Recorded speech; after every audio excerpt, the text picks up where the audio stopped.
Bismillahir Rahmanir Rahim. We begin with Allah's blessed name. We praise Him and we glorify Him as He ought to be praised and glorified. And we pray for peace and for blessings on all His noble messengers, including the last of them all, the blessed Prophet Muhammad sallallahu ta'ala alayhi wa sallam. As we greet you on this, the 11th day of the month of Jumadi al-Akhirah, in the year 1446, corresponding to December, I don't know, I think 14 of the year 2024, is it? 24. Gregorian. You see how I'm forgetting their system of time? And we greet you from, excuse me, I have a cough. So we greet you from Shah Alam, close to Kuala Lumpur, in Malaysia, with Assalamu alaikum wa rahmatullahi wa barakatuh. And today we're going to do what you've been waiting for more than 1 week, more or more. All around the world, people have been waiting for us to respond to the events in Syria. And I am honored to have with me my friend and brother, my learned brother, Dr. Olsi Yazaji, who lectures at the International Islamic University in Malaysia, and who is an expert on Ottoman history. And we are planning, he and I, to have a one-day session in Malaysia in the month of May, I hope, which will be fascinating. Fascinating. We will look at the history from the time of the beginning of the Zionist movement in 1897 until the First World War, and look at that period of history and teach that period of history with a man who has the expertise that I don't have. But today, we're going to concentrate on what has happened in Syria. And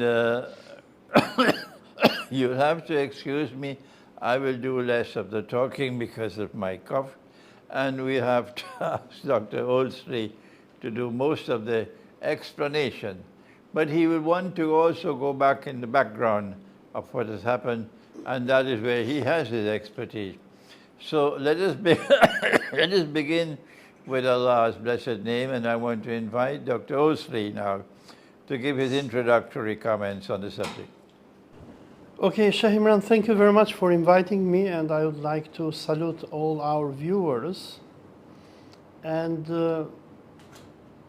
what happened in Syria in the last few days is one of those moments which you have probably foreseen to come. The unbelievable happened. But before going into what is happening at this very moment, let me make a quick review of history of Syria. After the defeat of the Ottoman Empire during World War I, Syria will be colonized by the French. And when the French, under General Henry Garraud, when they will enter in Damascus, Henry Garraud will go to the grave of Salahuddin al-Ayyubi. He will go there, he's going to spit on the grave and will tell to Saladin, awake because we are back. So what the British and the French did is that when they invaded Syria and Palestine and the Arab world, with their secret agreement known as the Sykes-Picot Agreement, they divided the Arab world, and Syria became a French colony.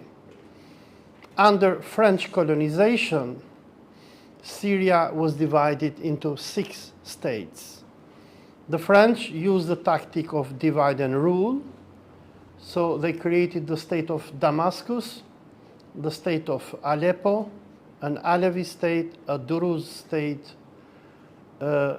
and then they created the state of the Greater Lebanon. Lebanon was designed in a way so that it will become a Christian majority and dominated by the Maronites. But then we know the story. We have the Second World War, where Germany will try to fight and take back what it was taken from her during World War I. And because of World War II, and because of the great clash between Nazi Germany and Soviet Russia, the Germans will be defeated. And then after World War II, we'll have the establishment of a new world order. Russia, which during World War I will be decimated by the Bolsheviks, now under the leadership of Stalin, who is going to remove the Jewish Bolsheviks from power, will emerge as a major global superpower. And under the leadership of Stalin, we will see the emergence of many independent Muslim nation states. We will see the independence of Egypt, of Syria, of Lebanon, of Jordan, of Yemen, of Sudan, and whatever. Now, when World War II will finish, the Zionists, who they already had planned and they had started their Zionist project since 1917, in 1948 they will declare the establishment of the Jewish state. The establishment of the Jewish state will start with the Nakba, will have massive killings and rapings and deportations of Palestinians, where the Zionist mafia, supported by the United States, will deport from Palestine more than 750,000 of Palestinians, be them Muslims or Christians. The declaration of the State of Israel in May 1948 will lead to the first Arab-Israeli war. And the newly created state of Syria is going to join the war on the side of the Palestinians and other Arab nation states. Of course, as we know the story, the Americans, the Zionist lobby, Czechoslovakia, will come to the help of the first Jewish state, and Israel will prevail, or at least will come into a stalemate with its Arab neighbors. And then we're going to have the second Arab-Israeli war in 1956, the third in 1967, and the fourth in 1973. The war of 1967 will be a great disaster for Muslims, because while Israel will be established in almost, I'm not sure, but almost 60% of historical Palestine, during the war of 1967, Israel is going to invade West Bank, which in this time was part of Jordan, the Golan Heights, which were part of Syria, and Gaza, which was part of Egypt. And from the year 1967 to this day, even those Palestinians who were deported from what we know nowadays as Israel into West Bank and Gaza will become slaves of the Zionist state. They'll live under an apartheid regime. But in all these wars, Syria will stand on the side of the Palestinians. After the third Arab-Israeli war, when the Zionists, they will capture even Masjid al-Aqsa, we'll have hundreds of thousands of Palestinians who will be deported towards Jordan. From 1967 to 1970, the Palestinians, they will continue their resistance from Jordan, but in the year 1970, King Hussein, in collaboration with Americans and Israelis, he will declare war on Palestinians, and he What about Pakistan? Pakistan is too far. So, no, because I want to come... General Zia-ul-Haq was there. Yeah, but no, I want to come to Syria. Oh, go ahead. Because in 1970, when Jordan will massacre the Palestinian resistance, we'll have Syria under Hafez al-Assad, which is going to put the Syrian army inside Jordan to help the Palestinians. But threatened by Israel, they will have to withdraw. Because I want to show the role of Syria here. And then we will have the removal of the Palestinian resistance from Jordan, and they will be relocated to Lebanon. So from 1970 to 1982, Lebanon will become, like it is today, under Hezbollah, the center of resistance. And Israel is going to attack Lebanon, is going to invade, and finally in 1982, Ariel Sharon is going to surround Beirut and will force the Fedayeen of the PLO and other Palestinian organizations to leave Lebanon. But in this time we have Syria, which is always standing on the side of the Palestinians. During the Fourth Arab-Israeli War of 1973, Syria is again going to fight against Israel and join Egypt of Anwar Sadat. But after the Camp David Accords of 1978 and the Egyptian-Israeli peace treaty of 1979, when Sadat is going to sell the Palestinian cause, Syria will not sell the Palestinians.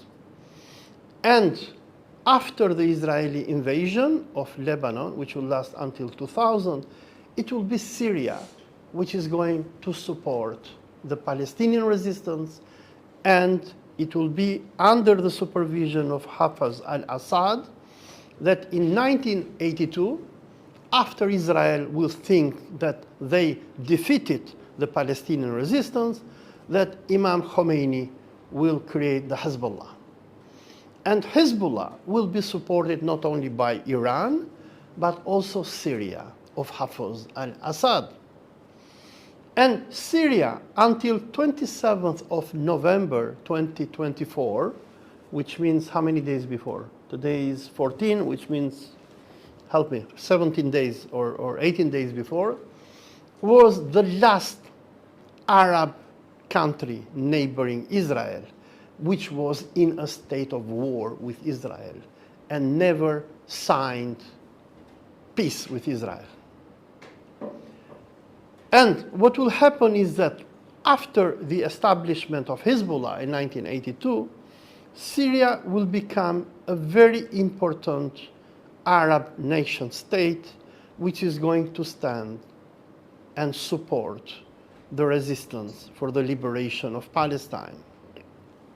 Now, with the collapse of the Soviet Union in 1991, George Bush I, the father of the second George Bush, will announce in the US Congress on 11 September 1991, after they will defeat Iraq during the first Gulf War, that the Americans will establish a new world order.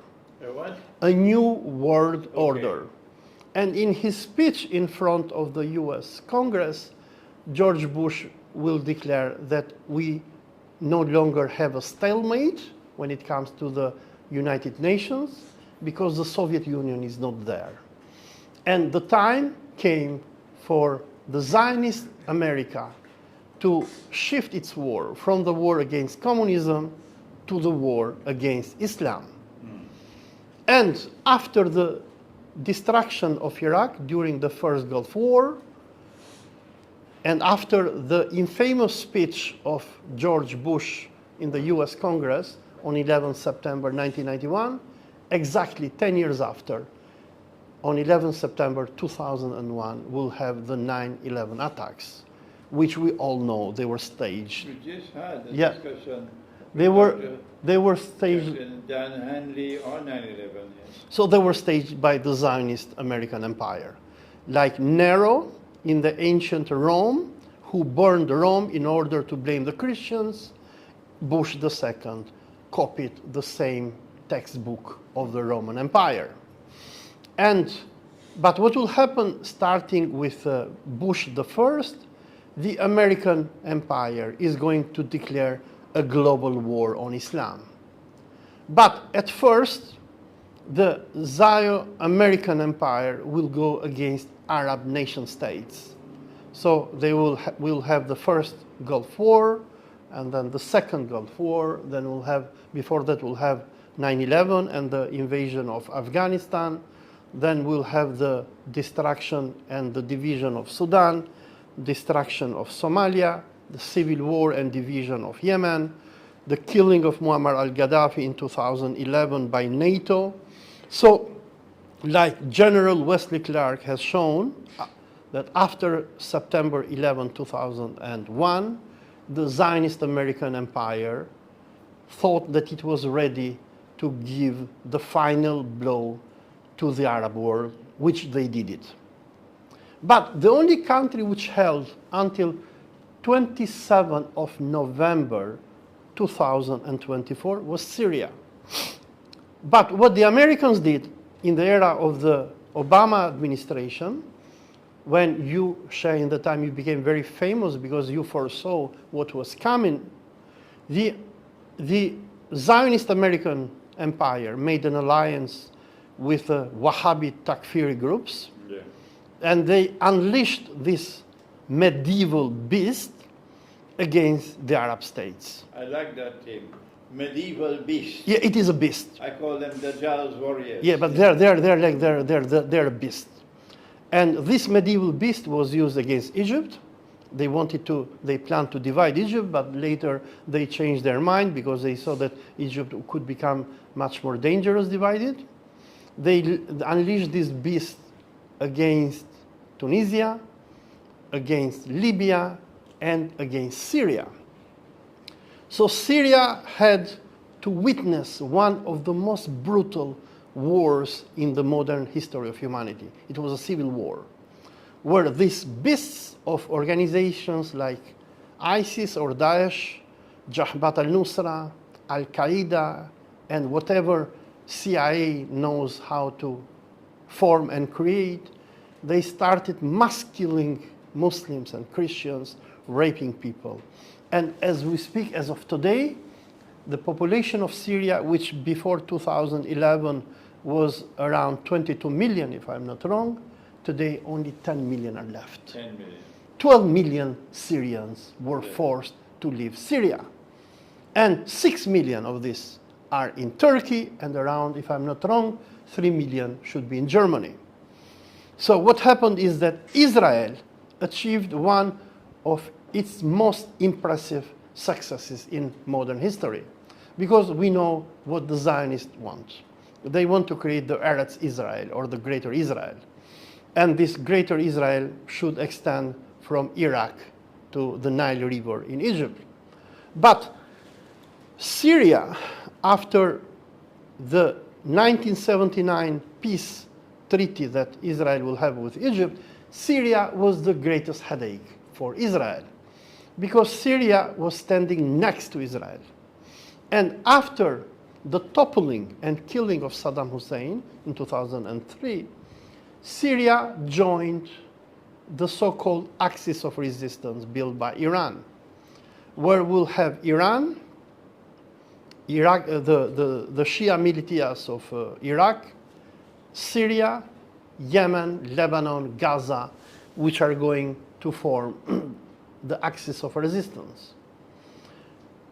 The axis of resistance will come to the support of Syria during the bloody civil war from 2011 to 2016, 17, and Iran, together with Russia, will help the Syrian Arab Republic to prevail against international terrorism. But while Turkey, which was a major country, which joined the Zionist alliance in 2011 and supported the Takfiri groups to go and burn Syria, in 2015, Erdogan will come into a conclusion and he will understand that the Americans had cheated him.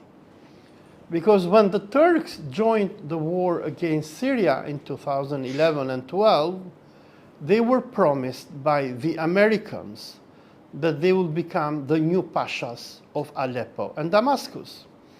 But what happened is that the Americans, they were not killing Assad, they were neither destroying Daesh. Their game was simple: divide and rule. Make every Muslim go and kill other Muslims while Israel will rule. So in 2015, when Turkey understood its mistake, it joined the so-called Astana Agreement, where Turkey, Russia, and Iran, they agreed to stabilize Syria. Erdogan fired his prime minister, Ahmet Davutoglu, and what happened few months later, the Americans, they are going to unleash the Gulanis and will have a coup against Erdogan in July 2016. Erdogan will be saved by Russia. The Russian Secret Service, who is going to understand what the Americans are up to, they're going to alert Hakan Fidan, the chief of MIT, or Turkish Secret Service, and thanks to Russia, Erdogan will be alive. But what happened is that with the start of the, I would call that probably the fifth Islamic-Israeli war, which started by Hamas on 7th of October 2023, when on behalf of Hamas will have Iran, Libya, Yemen, Syria, and Iraq join the war. When this war will start, Turkey, instead of joining this Islamic coalition, it just stayed and kept on trading with Israel. While Erdogan was denouncing Israel, Turkey was one of the main trading partners of Israel. During the more than 1 year Islamic-Israeli war, which happened from October 7, 2023 until 27 November 2024, Iran, Syria, Iraq, Yemen were all bombed by the Anglo-Zionist Empire. The British, they bombed Yemen, they bombed Syria with the Americans, they bombed Iraq, Israel the same, but the Axis of resistance responded back. And this war caused so much damage to Israel. Israel is a very small country. Yes, it is a military garrison of the Western Crusade, but it was never meant to fight long wars. Moreover, Israel does not have the strategic depth that many Muslim countries have. But during this war, Israel committed genocide in Gaza, where it killed probably as many as 200,000 Palestinians. It massacred and flattened Lebanon. It killed, according to me, the president of Iran, Ebrahim Raisi. Before this, the Zionists, they assassinated Qasem Soleimani. It killed Ismail Haniyeh, Yahya Sinwar, and Israel, thanks to the American and British intelligence, was able to kill many of the leaders of the Islamic resistance. But on 27th of November 2024, Israel finally signed an armistice with Lebanon, because during 2024, some 500,000 Zionists left Israel. So the Zionist project was in a crisis. Yes, Israel and the Americans, they had technological superiority when it came to the axis of resistance, but still, the Israeli state cannot sustain a long war. But then what happened? On 27th of November, when the axis of resistance was thinking that the war is ending in a stalemate, suddenly, from Idlib, the terrorist groups of Jabhat al-Nusra, which were supported and funded by Qatar and Turkey, were unleashed against the Syrian Arab Republic. And on 7th of December 2024, if I'm not wrong, after capturing many of the cities of Syria. Finally, the terrorists, they captured Damascus. In this moment that we're speaking, the government of Bashar al-Assad is no longer there. The emir of Syria is an international terrorist, Abu Muhammad al-Golani, otherwise known as Ahmad al-Shara, a person who is wanted even by the Americans, who is a listed terrorist by the United Nations and many other governments of the world. But the Americans, they have allowed him to be the puppet ruler of Syria. In this moment that we're speaking, Israel is bombing Syria, is destroying its infrastructure. It obliterated its air force, its navy, and few hours before it was bombing Damascus. Israeli tanks are probably 10 kilometers far from Damascus. And what Israel is doing, Israel in collaboration with Jabhat al-Nusra or Al-Qaeda, they are dismantling the Syrian Arab Republic.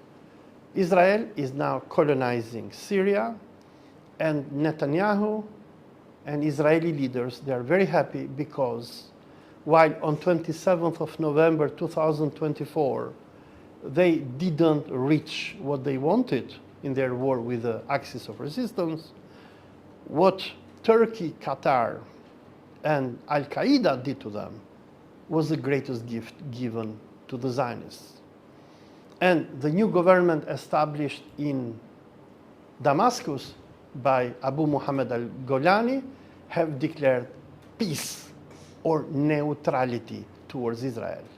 So while Israel in this very moment is killing Syrians, is invading Syria, these so-called revolutionaries who made the revolution in name of liberating Syria from the dictator Assad, they are simply traitors. Traitors. They are selling Syria to the Zionists. Traitors. So they are the ground force of international Zionism. So while we know the Zionists and the Americans, they are afraid to send ground troops in Muslim countries, their ground troops are the Wahhabi beasts. So this was my historical summary, Shah. Thank you, Dr. Olsi, for this extremely important exposure of the historical background. We want to turn now to the international politics involved in what happened to Syria's government. You'll have to excuse me, my cough. I'll do a little talking. You have to do most of the talking. Russia and Iran chose not to intervene to save the Syrian government. Why did they take this decision? Well, from what I have read and heard from Syrian analysts and Russian and Iranians was that Iranians and Russians, they were ready to go and help Syria, but they found out that the Syrian army did not stand to fight. Aleppo was sold. The general who was in charge of defending Aleppo acted in the same way as the general who was in charge of protecting Baghdad from the Americans in 2003. In 2003, the Americans, they bought the generals whom Saddam had placed to defend Baghdad. They gave them American passports, money, they sent them somewhere to Florida, and this is how Baghdad was captured. The same thing happened to Syria. It seems that the Americans and probably Qataris and Turkish Secret Service was very successful on buying Syrian generals, and the Syrian army didn't stand to fight. So if you have followed the war in Syria from 27 November, at first the Russians, They were supporting the Syrian army. They were even bombing the terrorists. Iranians, they sent their advisors to Tehran, to Damascus, to personally meet with Assad. They even offered to send their army in Syria. Iraqis as well, they mobilized thousands of fighters. But when they saw that the Syrian army was not fighting and melted away, they came into a conclusion that we cannot go and fight when Syrians are not fighting. The Syrian army has been fighting for the last 10 years. And they've done that with great courage, facing an enemy which was ruthless and barbaric. I call them Dajjal's warriors. And so while I am prepared to accept that there was some money being passed on and some people who sold themselves, perhaps there was more to explain why Russia and Iran chose not to intervene to save Bashar al-Assad. And as soon as that was clear to him, that they were not going to intervene, he then chose to hand over power peacefully and leave the country, which I think was a sensible thing that he did because it saved so much fighting and killing. I want to suggest that perhaps the plan was bigger than that, and that the timing of the attack on Bashar al-Assad in Syria, the timing was connected with what I call a window of opportunity before Trump assumed presidency on January 20th. And this was Biden seeking a moment in the sunshine to leave the presidency with something tangible. I've done it. And the American CIA and the Mossad were up to their neck in planning this and getting the attack to be launched at the time that it was launched. And when it succeeded, Biden actually claimed responsibility for success. This is my success. And, and Israel did the same thing. And Turkey could not hide her joy on what had happened. I want to suggest, Dr. Olsi, that the timing of the attack on Syria was connected also with Ukraine.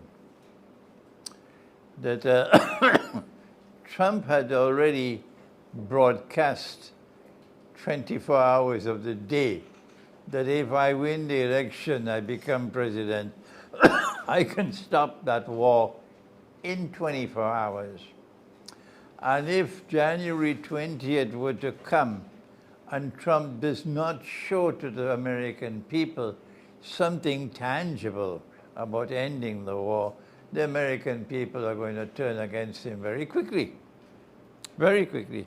Because I don't think they voted so much for Trump as they voted against Biden and Kamala Harris. They voted against them. That's how Trump won the election. But Trump doesn't have a plan to win to stop the war. He doesn't have a plan. He's fishing. And perhaps, Dr. Olsi, the attack which was launched on Syria was meant to provoke Russia and Iran to intervene. To open a new front. And if Russia and Iran had taken the bait and intervened, then the noose around the neck of Ukraine would have been released. And Ukraine would have some breathing spell. And so I want to suggest that perhaps one of the reasons why Russia and Iran did not take the bait and they preferred to sacrifice Assad rather than take the bait was because they understood the bigger plan, the bigger picture, and it was too dangerous for them. Now that that is over, what does the future hold in store? What can we look forward to in a post-Assad Syria? Well, I want to come back to what you were commenting right now, and I totally agree with you. I mean, the Russians understood very well what was happening in Syria. I mean, this was the plan B of the Zionists. After Israel failed to destroy Hezbollah and to totally crush Hamas, and Israel was really desperate, then the Zionist alliance decided to go against the weakest chain of the axis of resistance. And Syria was very important because Syria was a base for Iran and Russia. And we know that when the jihadists, they attacked Syrian cities, they were helped by Ukrainian officers. I mean, one of the reasons, coming back to your question, why did the Syrian army melt away was because they were faced with waves of drones, which were coordinated and launched by Ukrainians. For people who follow Russia Today and other Russian channels, the Russian media have already alerted the public opinion since September 2024 that Ukrainians were going en masse in Syria, were training the jihadis, and they were getting ready. So the attack against Syria was not an attack against Palestine only. It was not an attack against Islam and Syria and Iran, but it was an attack against Russia as well. Precisely.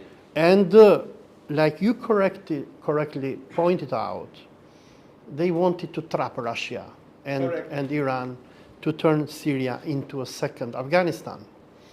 And while the jihadists, the takfiris of Jabhat al-Nusra will be unleashed by Turkey few moments after Netanyahu gave his speech about the ceasefire with Hezbollah, they were unleashed at the same moment. Bashar al-Assad went to Moscow and he met Putin personally.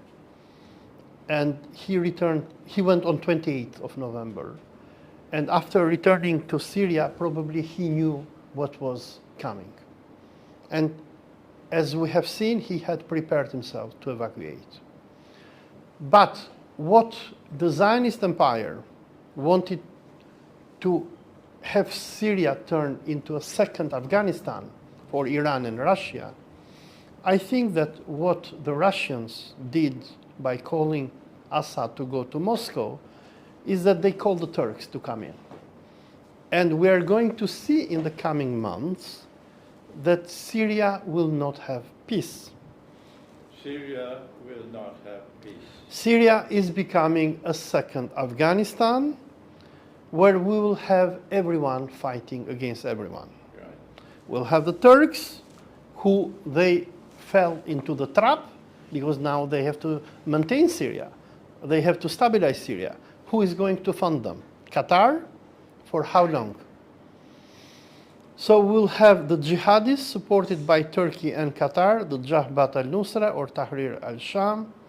We'll have Egypt, the Saudi Muhabbarat, who are especially Saudi Muhabbarat, who is probably going to fund the ISIS. We'll have Israel, which is going to bomb and kill everyone. We'll have the Alevis, we'll have the Christians, we'll have Syrian patriots, nationalists. So Syria is going to become another Afghanistan. Now, when we see the bigger picture, because I was having this discussion yesterday with another TV station, is that some members of the axis of resistance, they are sad about what happened to Syria. But I told them, don't be sad, because chaos is not bad. Because? Chaos and anarchy is not always bad. Okay. I mean, chaos. And the Zionists, they thought that by toppling Bashar al-Assad, they're going to win. They're going to secure their borders. But it is not so. Because like Mao Zedong said, anarchy is really great. Anarchy helps you do more than when you have a stabilized government. Look at Iraq. Until 2003, Iraq was ruled by Saddam Hussein, and the axis of resistance couldn't do anything. When the Americans entered in Iraq and they toppled Saddam Hussein, you have, of course, you'll have Al-Qaeda and Daesh, but you'll have also the axis of resistance. So while the Zionist empire, they thought that by taking out Assad, they will weaken Russia and Iran, I don't think so. Good. The Syrian regime, which has ruled over Syria how much, 3 decades or more, was an Alawi regime. And therefore, from our perspective, had no Islamic credentials.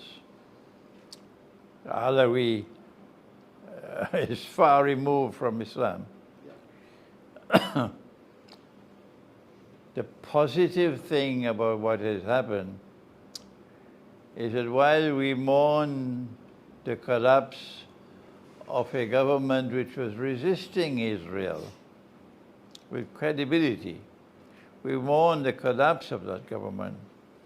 But there is a silver lining that now there's greater clarity that the Alawi are gone.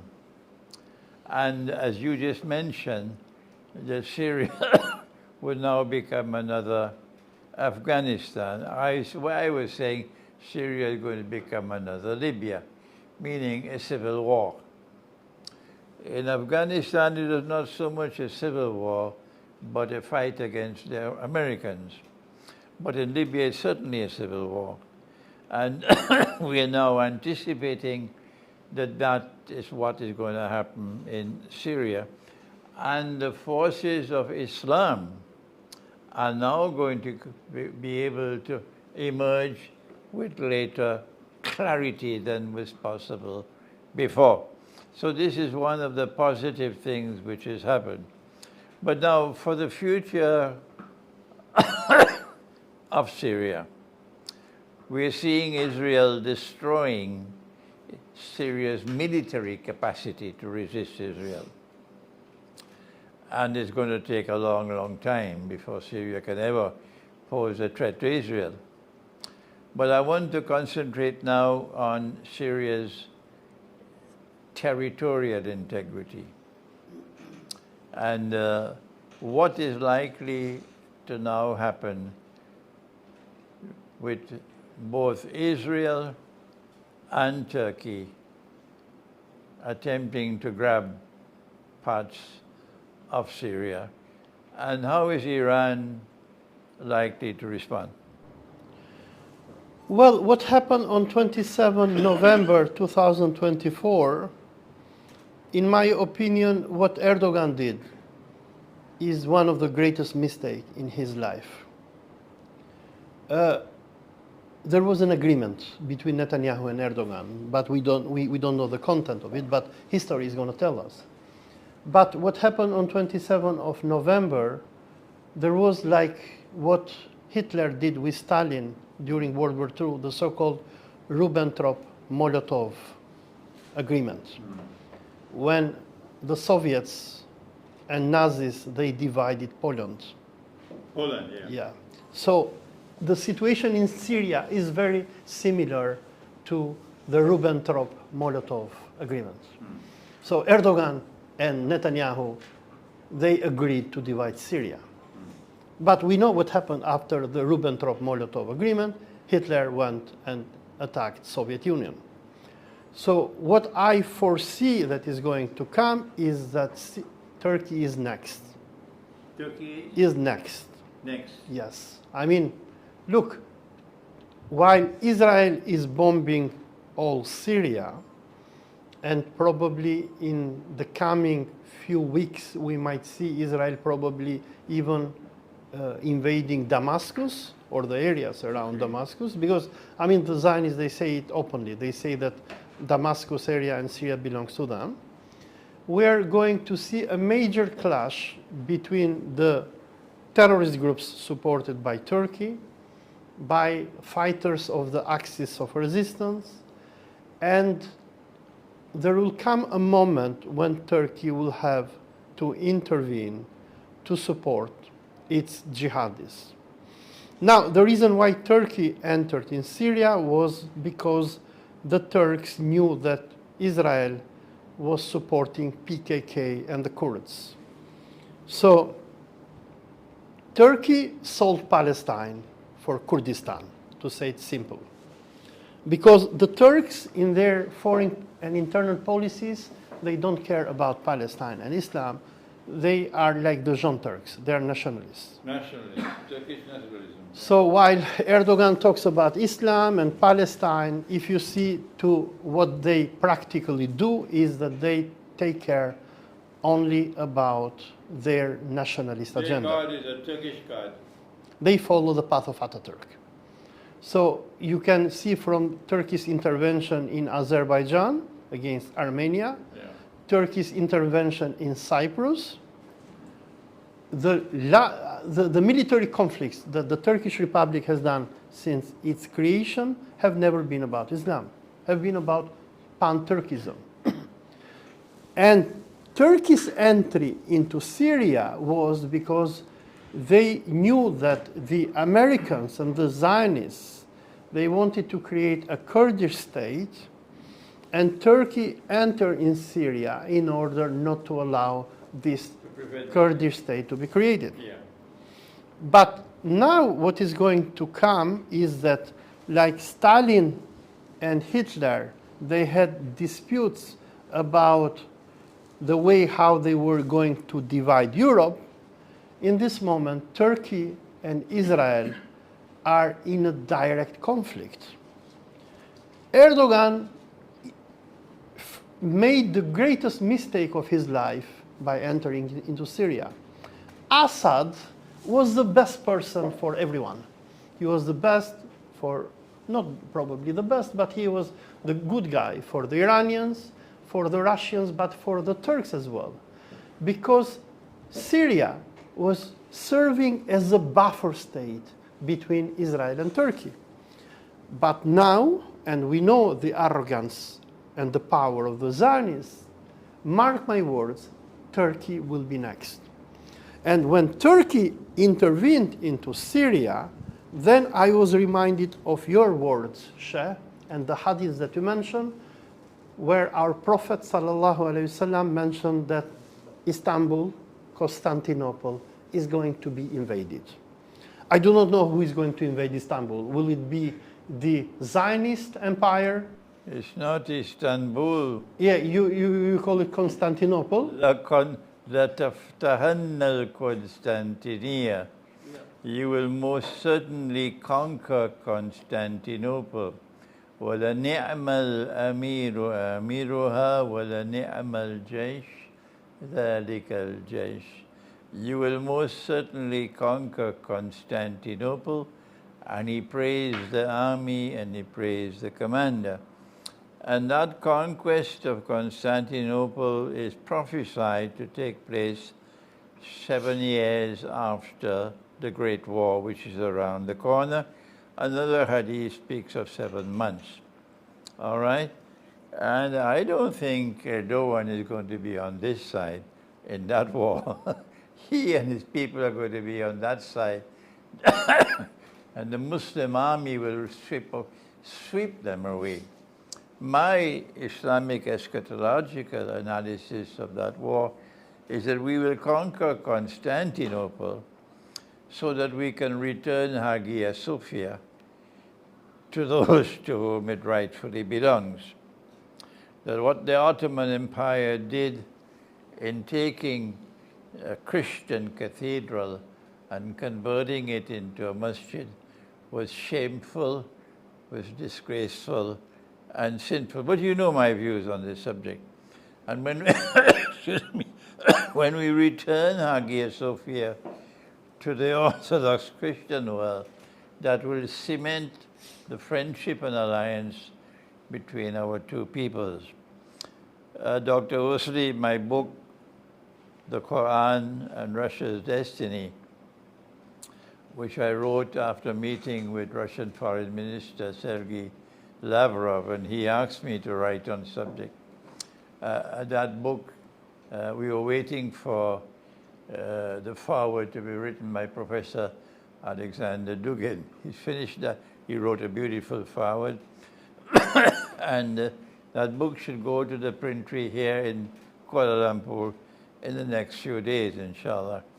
And I am hoping and praying by Allah's kindness and grace that that book might help the process of re-educating our people, that there is a destiny ahead of us in which the two people are going to come together in friendship and alliance. And what is going to happen now in Syria,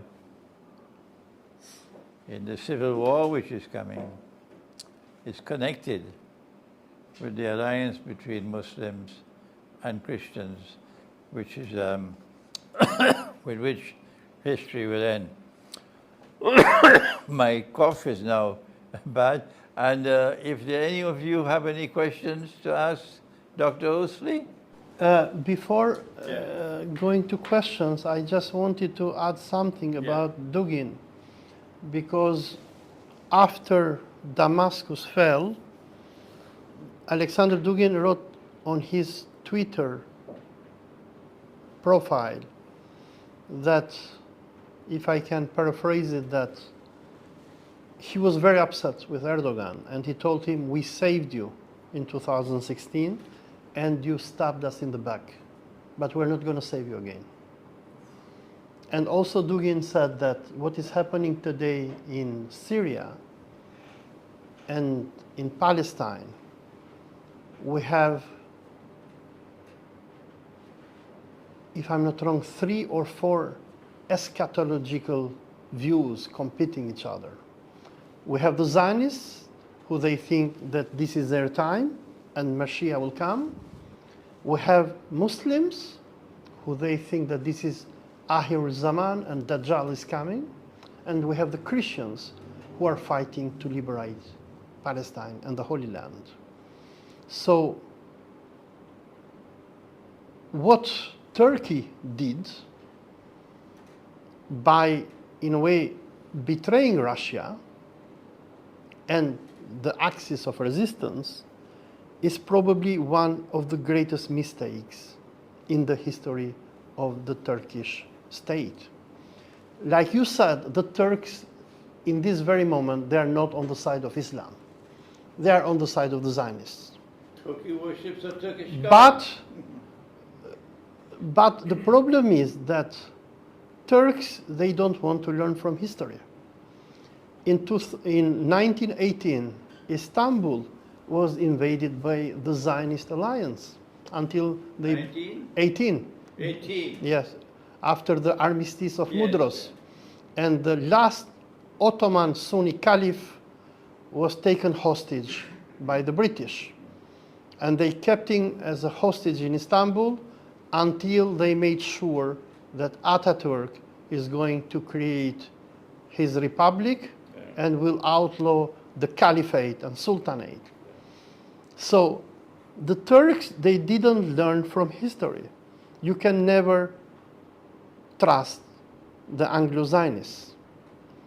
And Sunni Islam was killed by the Anglo-Zionist empire. The caliphate of Abu Bakr, which Hazrat Abu Bakr established, continued until 4th of March 1924, when Ataturk outlawed it.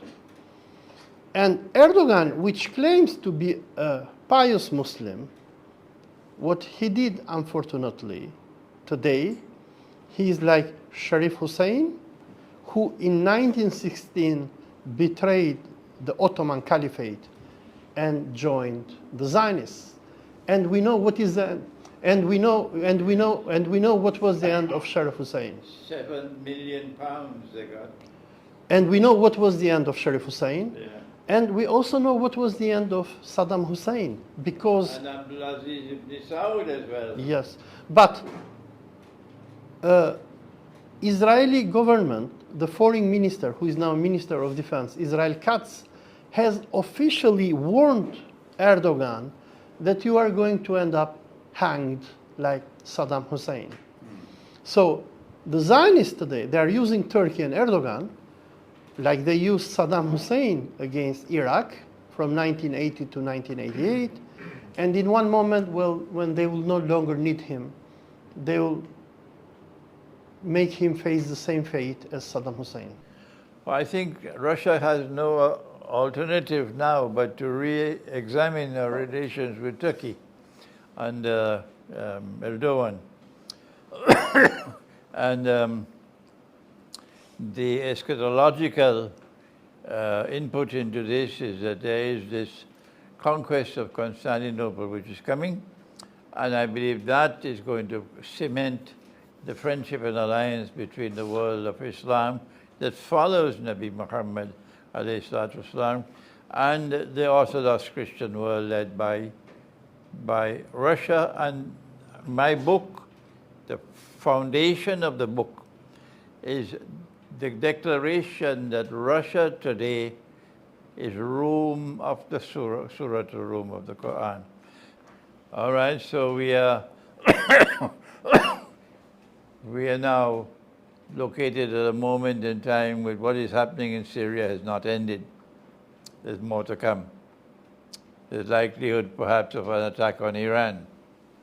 So we're going to stop today's session now, and hopefully that Dr. Olsi and I can come together again another 2 weeks or so when I come back from Indonesia, inshallah, when we know what else is happening, what else is in store in that part of the world after the collapse of the regime of Assad. So thank you, Dr. Olsi. Your scholarship is a treasure for the world of Islam, and may Allah protect you, and may Allah grant you more and more knowledge of the subject. Thank you. Wassalamu alaikum wa rahmatullahi wa barakatuh.